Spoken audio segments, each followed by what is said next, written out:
We begin tonight with Scott Tranter, Director of Data Science for our partners at Decision Desk HQ, and Lee Carter, pollster and president of Meslansky and Partners. Good to see you both. Tranter, start with you. Is it as simple as who wins Pennsylvania wins the White House?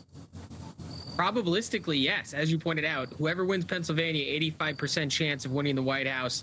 You know, the road for the White House goes through Pennsylvania.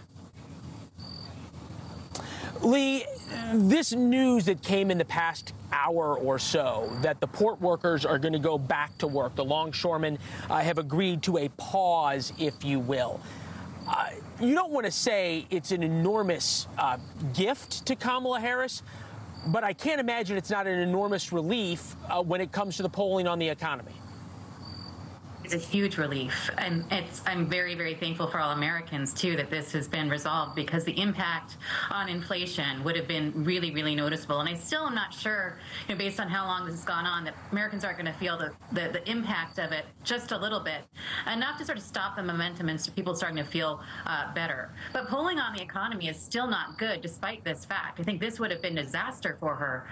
But when you look at how people view the economy, they're not thrilled with where they are. Now, Kamala's closed the gap with Donald Trump on that, but he still leads when it comes to how people view inflation. And that's really more important to most people than just the economy. It's about bringing down prices. Yeah, inflation has become sort of an et-al for the economy. It's how people feel about their pocketbooks. Things cost too much. We're watching Kamala Harris take selfies. Ripon, Wisconsin, another swing state. Ripon, Wisconsin, home to Ripon College, a little bit more liberal of an area, a bluer area in Wisconsin. She was there with Liz Cheney, Scott, which is this sort of overarching message of big tent Democratic Party from Bernie Sanders and Taylor Swift through Liz and Dick Cheney, all to protect democracy.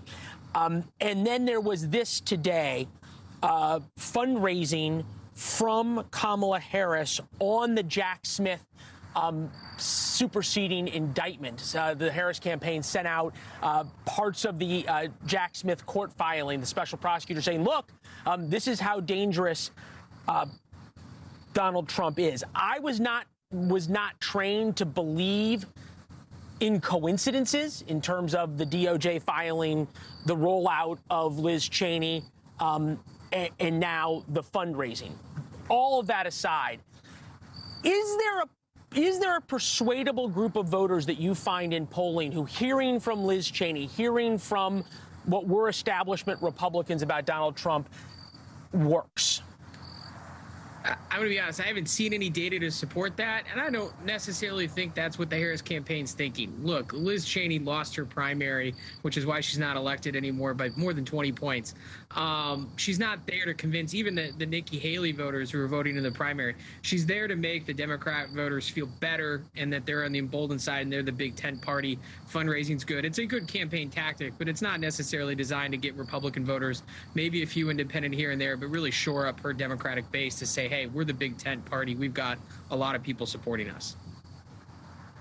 Flip side to that, Lee, is when you do your focus groups and your dial groups, does Democrats continuing to force the issue on January 6th on threats to democracy, for as much as Scott makes the point that it fires up fires up Democrats, does it also fire up Republicans on the other side?